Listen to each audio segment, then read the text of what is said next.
Hello everyone, it's me again, Burntam DIY TV in HPT TV. Welcome back to our channel. Panibagong araw na naman at panibagong vlog. Ituturo na naman namin sa inyo, mga ka-DIY master namin dyan. Kamusta po ang New Year natin? Ayan, so, yan, text ko lang, AKP. Shoutout sa mga AKP nationwide at worldwide, around the world. At siyempre dito sa Pangasinan chapter, San Carlos, ayan, chapter, Beta Sigma, ayan. So, what's up sa mga brother natin? Shoutout sa inyo mga boss. At siyempre, bago natin kalimutan, videographer natin, shoutout muna natin. Ayan, siyempre, Anandos Vlog, subscribe nyo rin. Baka makalimutan nyo. Sa mga mahilig sa mga ano dyan, drama, mga sawi, mga nawawalan na ng pag-asa. Ayan, so, maraming salamat muna sa mga subscriber natin na patuloy ng titiwala at suporta. Boss, master, mga ka-DIY natin na patuloy na nanonood, maraming salamat sa inyo. At siyempre, andito tayo. Pakita natin. Yan. So, yan yung gagawin natin sa ngayon. Pero flex muna natin yung shop natin. Yan, HPT Motor Parts, located at Sito Casbog, Barangay Magtaking, San Carlos City, Pangasinan. Ayan, so, bago natin tuloy yung video, wag muna natin kalimutan na hit yung subscribe button, like, at share mo itong video na to para makatulong sa iba, sa mga beginners natin dyan. At syempre, hit mo rin yung notification bell para update ka sa mga next videos natin. Okay? So, yan. Ang papalitan natin dito mga ka-DIY, kung naririnig nyo, parinig ko sa inyo, yan, yung tumutunog-tunog na yan, either bula-bula yan, dito sa panggilid natin, sa loob ng crankcase cover, or slider. Pero na-found out natin na slider yung medyo maingay na yan. Okay? So, yan ang gagawin natin sa ngayon. Pakita ko sa inyo yung mga gagamitin natin to. Patayin ko muna. So, ito po yung gagamitin natin tools pagka magbabaklas po tayo ng panggilid or dito sa crankcase cover natin. Meron tayong T-socket na nakalimutan ko na kung anong mm to. Ayan yata, 10mm yata to. Yan, Flyman. Yan, 5mm. Tapos meron tayong impact drive, syempre, pambukas. Di baterya ngayon para mabilis. Medyo nahihiyap. Tapos syempre, meron tayong slider. Yan, yung slider na tinatawag. Nasa pulley yan. Okay? Yan, pang Mio 100 or 115, 115. Pwede sa Novo, sa Fino, Sporty, Amore, at Sol. Yan. Pang carb type to. May mga sizes po kasi yan.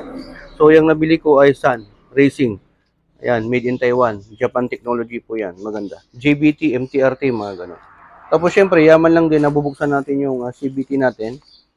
Syempre, meron tayong so, open natin to mga ka-DIY. Parcel from Lazada. So, ayan. Ang dami, no? Ito. Ba yan? Ayaw ko sa mga yung bukasan ng ganito eh. Medyo dito tayo nagtatagal eh. Ayan.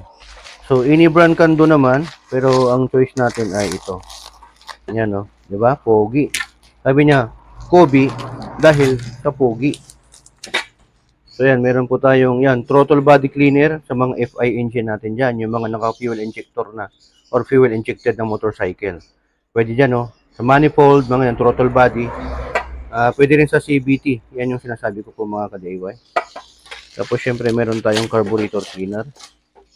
Para sa mga carburetor engine naman yan. Yung sa atin ay carburetor engine. So, ito yung gagamitin natin doon sa carb natin. Panglinis po yan. Dito naman, para sa fuel injector, kung fuel injected yung motor mo, at pwede rin sa CVT, pwede rin po yan. So yan, Kobe brand, ayan, 450 ml na yan. Yan, dalawa yung binili natin. Gagamitin natin dito sa shop. At gagamitin ko rin po to sa sasakyan ko, doon. Yan, sa Toyota Corolla Altis. Yan. Kasi lilinisan natin yung yung manifold niya at yung throttle body niya at siyempre yung fuel injector niya. Okay? So, bago natin kalimutan, bro, what's up? Aaron Cabrera, salamat sa t-shirt na binigay mo ng New Year. Long live, bro. Ayan. Mamaya, hindi na tayo bigyan eh. So, sa lahat ng mga acro dyan, nationwide, worldwide, long live sa atin. Ayan. Patuloy lang po tayo sa charity. Saludo sa inyo mga masters. So, ayan, tara na, buksan na natin. Bago natin makalimutan, yung presyo pala nito nasa 200 to 300 kasama na pong shipping. Isang piraso lang po Same lang din po dito. Medyo may kamahalan po ng 50 pesos. Ito medyo mura kaya ito muna ang binili ko. Yung link, ilagay ko na lang sa description below. Pero pagka meron kayong respective brand na gusto ninyo, yan na lang gamitin nyo. Pero sa akin kasi, Kobe ang gusto ko para sa mga pugi.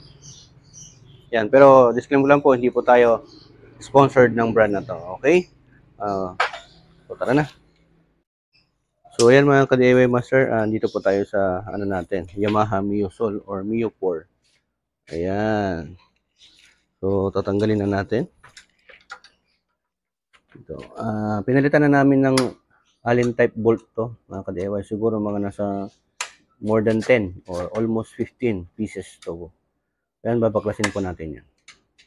Okay, gamit po ang Flyman's 6mm Allen bolt. Allen bolt. Tama ba? So ayan mga ka-DIY, ito po yung gagamitin natin na panglinis. Ayan ang sinasabi niyo, quickly and easily clean, remove dirt and oil. So pang CVT yan, pero pwede rin po sa throttle body at sa fuel injector. Okay? CVT and FI, yan po ang purpose niyan. Yan gagamitin natin. Kasi bubuksan natin to, yan mo lang din na nabuksan, nililinisan na natin. Okay? Tara na. Yan na lang natitira. Ayan, bilis Ayan. Oops. Yan ang laman loob niya. Wala na po siyang kick gear kasi naka 500cc na starter na po tayo. 180cc po kasi itong motor. Naka-upgrade. Ano rin nyo rin abangan nyo rin po yung upload natin na kung paano po magpalit ng belt dito. Kakaano lang po natin to, kakagawa natin ng vlog. Abangan nyo po. Tapos yung iba pang mga DIY vlogs natin, nagpalit tayo ng center spring, clutch lining. Diba? Sama natin si Analos Vlog. Ayan. So, dito yung part na babaklasin natin mga ka-DIY.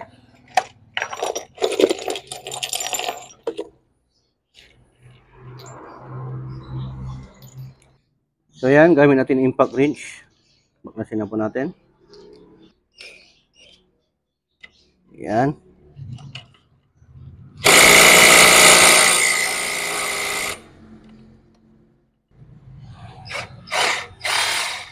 Yun. Ito yung washer niya. Dapat huwag nyo iwawala.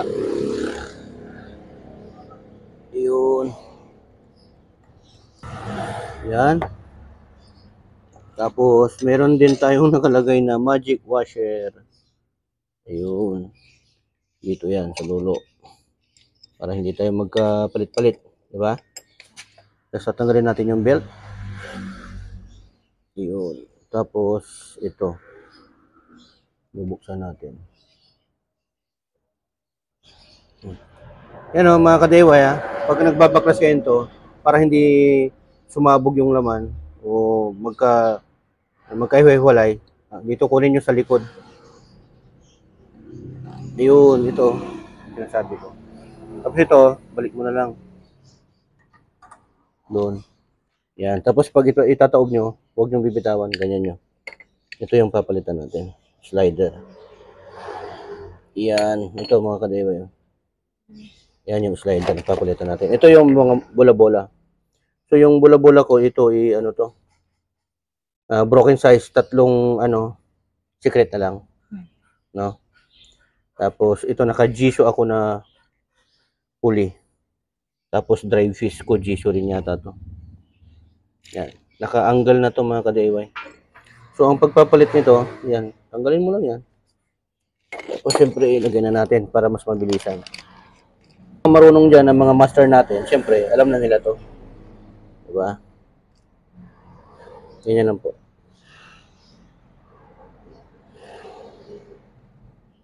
So, ito yung umiingay kaya kumakalansing o kumakalampag. Yan kasi maluwag na. Hindi na po masikip, ibig ko sabihin. Yan, tapos yan. Itong ano na to, dapat dito yan. Kabila. Yan, dapat masikip po kasi. Diba, ganyan. So, ang gagawin natin, kuha tayo ng basahan. Ayan, gamitin na po natin yung Kobe. Pwede yung ilagay mo to para sa nozzle niya dito or ganito na lang. So, babara na natin ito mga ka-DIY. Shake well before you use. Shake, shake, shake. Shake natin ganyan. Mahilig marunong mag-shake yan. Ganyan. Tignan mo, tanggal agad O, diba? Bumababa agad yung dumi Katagalan kasi mga ka-DIY yan. Malinis na yan mamaya. Pogi na yan. Yan, oh. Diba? Tapos dito, syempre. Dumi talaga. Yan, oh. Itim-itim na yan. Dirt yan. Matagal na yan.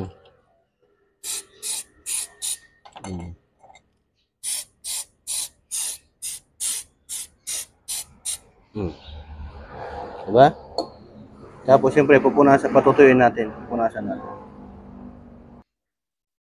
So, mga ka-DIY, pinupunasan na po natin kasi nababara na po natin kanina yung chemical natin na pang degreaser na Kobe brand. So, yan, makikita niyo yung dumi, oh. Pero sa mga masisilan yung mga balat na kagaya ko. Silan balat. Mag-gloves kayo kasi medyo may kainitan to, medyo mainit po ito mga ka-DIY. Mas maganda kung may paintbrush po kayo, binabrush po yan. Pero ito kasi nalinisan ko na rin po to dati. Inulit ko lang sa ngayon. Okay, so malinis na po yan. So ayan mga ka-DIY, ilalagay na rin po natin to. Yung backplate niya. Backplate po ang tawag dito. Para dito sa lalagyan, sa pulley, lalagyan ng mga bola-bola. So yung bola-bola ko, broken size po yan. Ayan. Dapat ganyan ho kasi keep. Yan, oh, hindi po siya malalaglag dapat. Yan po kasi yung umiingay. Pagka umiikot ho yan, maingay ho yan. Kaya pagka makalansing, akala mo durog-durog na yung bearing mo o kaya yung bola-bola mo, pero hindi pa. Yan, okay na yan. Babalik na ho natin. Ito ganyan. Hindi, wala nang no worries kahit natanggalin mo, paglasin mo, hindi ka na po aburido. Okay? Ganyan ho, itsura niyan. Yan, salpak na ho natin. Finish yung pinagawa natin. Ganyan po ang itsura niyan. Dapat po makapit pa po dito yan mga ka-DIY.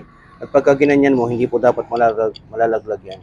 Kasi yan po ang nagkukos ng ingay kasi maluwag na po yung slider niya. Ito, stuck pa kasi ito eh. Okay, so balik na rin natin tong niya, guide niya. So ganyan po dapat pag ibabalik nyo. Tsaka ito may thread to. Parang ganyan, dyan mo ipapasok, ilalapat mo talaga para hindi po siya ma-loose thread or maupod. Okay? Dapat natin mabuti. At saka dapat ganyan yung ayos niya. Kasi mahirapan ka pag magbalik pag hindi ho ganyan. Okay? Tapos, siyempre, lalagay na rin natin to belt. Yan, nandyan yung belt. Ito muna, magic washer. Sa mga naglalagay ng magic washer, shoutout sa inyo. Para saan to, alam nyo na yun. Diba? Racing. Okay? Tapos syempre, lagay na rin natin to. Pagka lapat na rin natin to ganyan. Ito yung para sa guide din niya sa thread. Ito, oh. Close up mo. Ito mga ka-DIY, ito mismo ito. Dapat dito yan. Yan yung niya. Parang hangganan niya.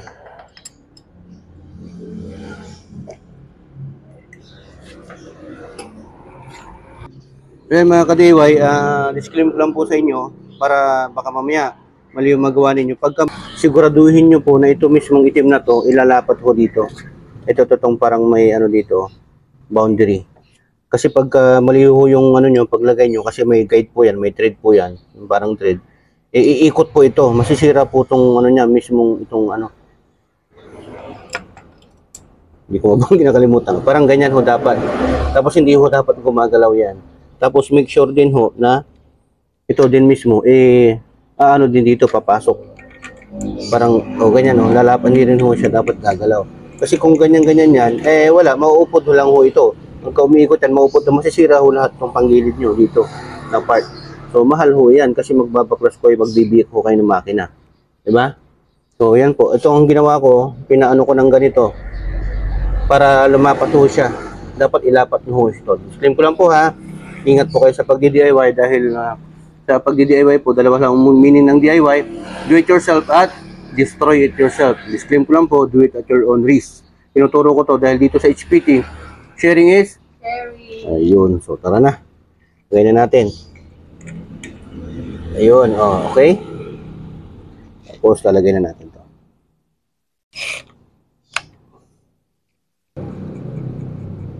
Lapat muna bago natin higpitan.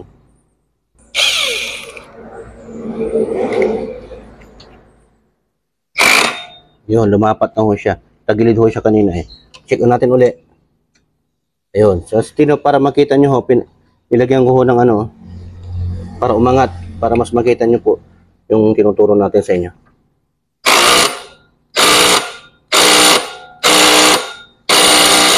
Yan, okay na. Tapos na ho dito. Safe na ho yan. Yan. Okay? So ito, lumuwag siya kasi pinaluwag ko siya. Ang ginawa ko, inipit ko ng ganito para bumuka ho siya. Kasi hindi ho natin may papasok to pagka hindi ho siya bumuka ito. Pero ano din yan, mamaya babalik din ho yan. Okay, so tanggalin na natin to. Tapos try natin paandarin para lumapat na to at tingnan natin kung maingay pa. Yun, no? Diba? Ibuso natin ng konti.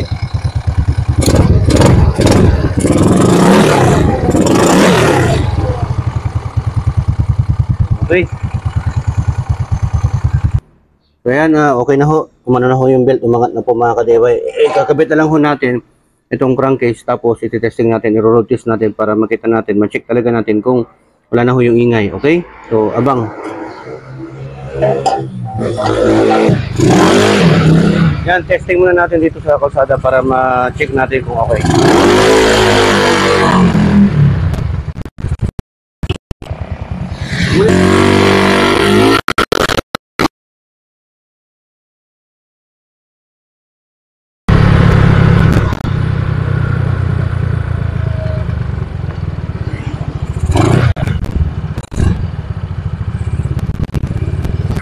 Pakinggan natin. Tara. Yan, bago natin makalimutan, shoutout pala natin yung pinagbilan ko ng slider dyan sa may ilang Full Speed Bodol Shop. Ayan, kuhang-kuhan natin. Maraming salamat sa iyo, Boss Paul. Ayan, Paul Bilwan. Yun. Shoutout sa bro sa murang pinagbigay mo. 190 sa iba pero sa akin sekreto na. Presyong technician. Maraming salamat. Na po mga kadeway. Hanggang naman siya, hindi na po siya ganun kaingay na parang takatakatak sounds na parang may kumakalansing. Okay na po. All good lang po yung ginawa natin. Ayan. Hoping na may natutunan na naman po kayo mga ka-DIY master natin dyan kung paano po magpalit ng sliders ng scooter natin sa CVT ng Yamaha Muscle. At maraming salamat to God all be the glory and burn time. Signing off.